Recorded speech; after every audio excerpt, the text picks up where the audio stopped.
Hello കൂട്ടുകാരെ, എല്ലാവർക്കും സുഖമല്ലേ? ഇന്ന് കോവയ്ക്കയും പിന്നെ കുറച്ച് തൈരും കൂടെ ഉണ്ടെങ്കിൽ ഉണ്ടാക്കാൻ പറ്റുന്ന നല്ലൊരു റെസിപ്പിയാണ് കാണിക്കുന്നത്. നല്ല ടേസ്റ്റിയാണ്, വളരെ പെട്ടെന്ന് ഉണ്ടാക്കിയെടുക്കാം. എന്നാൽ എങ്ങനെ ഉണ്ടാക്കുന്നതെന്ന് കണ്ടു നോക്കിയാലോ. അതിന് മുന്നേ ഈ ചാനൽ ഇതുവരെ സബ്സ്ക്രൈബ് ചെയ്യാതെ ആരെങ്കിലും കാണുന്നുണ്ടെങ്കിൽ പ്ലീസ് ഒന്ന് സബ്സ്ക്രൈബ് ചെയ്ത് സപ്പോർട്ടൂടെ ചെയ്തേക്കണേ. അപ്പോൾ ഇത് ഉണ്ടാക്കാൻ വേണ്ടിയിട്ട് ഒരു ഇടികല്ലിലേക്ക് ഒരു പച്ചമുളക് ഞാനൊന്ന് ചേർത്ത് കൊടുത്തിട്ടുണ്ട്. ഇനി അതിലേക്ക് ഒരു 2 വെളുത്തുള്ളി അല്ലിയാണ് ചേർക്കുന്നത്. പിന്നെ ഒരു ചെറിയ കഷ്ണം ഇഞ്ചിയുടെ പീസും കൂടെ ചേർക്കുന്നുണ്ട്.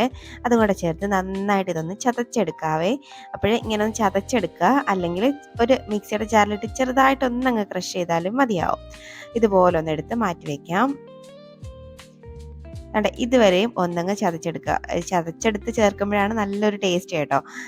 ഇനി ഇതങ്ങോട്ട് മാറ്റി വെക്കാം. ഇനി ഒരു പാത്രത്തിലോട്ട് ഞാനിവിടെ തൈര് എടുത്തിട്ടുണ്ട്. അപ്പം നല്ല പുളിപ്പ് കുറഞ്ഞ തൈരാണ് എടുത്തേക്കുന്നത്. അതാണ്ട് ഇതുപോലെ അതിൻ്റെ കട്ടകളൊക്കെ ഒന്ന് ഉടച്ച് ഒന്ന് മാറ്റി എടുത്ത് വെക്കാവേ. ഇനി ഇത് ഉണ്ടാക്കാൻ വേണ്ടിയിട്ട് ഒരു ചട്ടി ഒന്ന് അടുപ്പത്തേക്ക് വെച്ചിട്ട് അതിലേക്ക് വെളിച്ചെണ്ണയാണ് ചേർത്ത് കൊടുക്കുന്നത്. ഒരു 2 ടേബിൾ സ്പൂണോളം വെളിച്ചെണ്ണ ഒന്ന് ചേർത്ത് കൊടുക്കുന്നുണ്ട്. വെളിച്ചെണ്ണ ഒന്ന് ചൂടായി വരുമ്പോഴേക്കും 1 ടീസ്പൂൺ കടുകിട്ടൊന്ന് പൊട്ടിക്കാം. 1 ടീസ്പൂൺ ചെറിയ ജീരകം കൂടെ ഒന്ന് ചേർത്ത് കൊടുക്കുന്നുണ്ട്. രണ്ടും കൂടെ ഒന്ന് മൂത്ത് വരുമ്പോഴേക്കും ഇനി അതിലേക്ക് ഒരു കുഞ്ഞ് സവാള ഇതുപോലെ അരിഞ്ഞ് ഒന്ന് ചേർത്ത് കൊടുക്കാം. സവാള വളരെ ചെറുതായിരുന്നു കേട്ടോ. വലിയ സവാളയൊക്കെ ആണെങ്കിൽ അതിൻ്റെ ഒരു ഹാഫ് പോർഷൻ മതിയാവും. ഇതുപോലെ ഒന്ന് നന്നായിട്ട് അങ്ങ് വഴറ്റിയെടുക്കാം. ചെറുതായിട്ടൊന്ന് ട്രാൻസ്പെറൻ്റ് ആയി വന്നാൽ മാത്രം മതിയാവും. ഇനി ഇതിലേക്ക് നമ്മളിവിടെ ചതച്ച് വെച്ചേക്കുന്ന ആ കൂട്ടുണ്ടല്ലോ, അതും കൂടെ അങ്ങോട്ട് ഇട്ട് കൊടുക്കാവേ. അതും കൂടെ ചേർത്തിട്ട് ജസ്റ്റ് അതിൻ്റെ പച്ചമണം ഒന്ന് മാറുമല്ലോ, അതുവരെയും ഒന്നങ്ങ് വഴറ്റിയെടുക്കാം.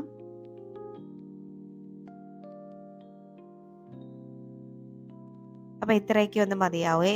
ഒന്ന് ജസ്റ്റ് അതിൻ്റെ പച്ചമണമൊക്കെ ഒന്ന് മാറിയിട്ടുണ്ട്. ഇനി അതിലേക്ക് നമുക്ക് ഇവിടെ അരിഞ്ഞു വെച്ചേക്കുന്ന നമ്മുടെ കോവയ്ക്ക ഉണ്ടല്ലോ, അതും കൂടെ അങ്ങോട്ട് ഇട്ട് കൊടുക്കാവേ. ഞാൻ കോവയ്ക്ക ഇതുപോലെ റൗണ്ട് ഷേപ്പിലാണൊന്ന് കട്ട് ചെയ്തേക്കുന്നത്. ഇതുപോലെ ഒന്ന് കട്ട് ചെയ്ത് ചേർക്കാം. ഇനി അതിലേക്ക് ആവശ്യത്തിനുള്ള ഉപ്പും ഒരു 1/4 ടീസ്പൂണോളം മഞ്ഞൾപ്പൊടിയും കൂടെ ചേർത്തിട്ട് നന്നായിട്ടൊന്നങ്ങ് വഴറ്റിയെടുക്കാം.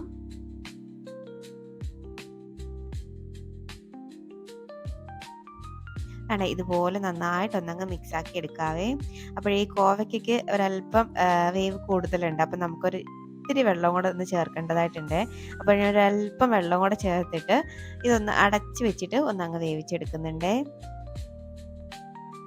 വെള്ളം ചേർത്തിട്ട് ഇനി ഒന്ന് അടച്ച് വെക്കാം. അടച്ച് വെച്ചിട്ട് ഒരു 5 മിനിറ്റ് ഒന്ന് വേവിച്ചെടുത്താൽ മതിയാവും. ഇടയ്ക്കൊക്കെ ഒന്ന് ഇളക്കിയിട്ട് കൊടുക്കണേ.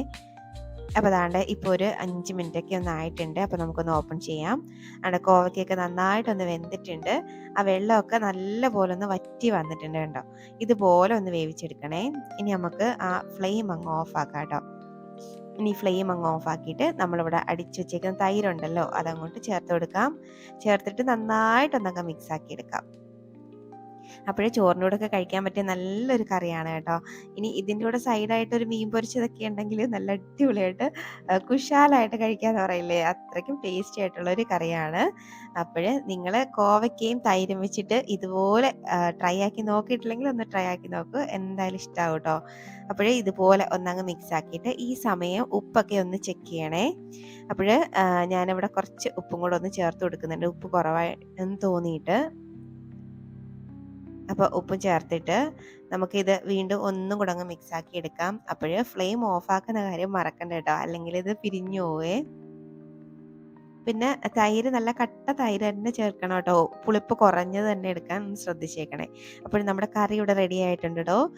എല്ലാവരും ഒന്ന് ട്രൈ ആക്കിയിട്ട് നിങ്ങളുടെ അഭിപ്രായം കമൻറ്റ് ബോക്സിൽ ഒന്ന് അറിയിക്കണേ. നിങ്ങൾക്ക് ഇഷ്ടമാവുകയാണെങ്കിൽ ഒരു ലൈക്ക് കൂടെ തന്നേക്കണേ. ഇനിയൊരു റെസിപ്പിയുമായിട്ട് വീണ്ടും കാണാം.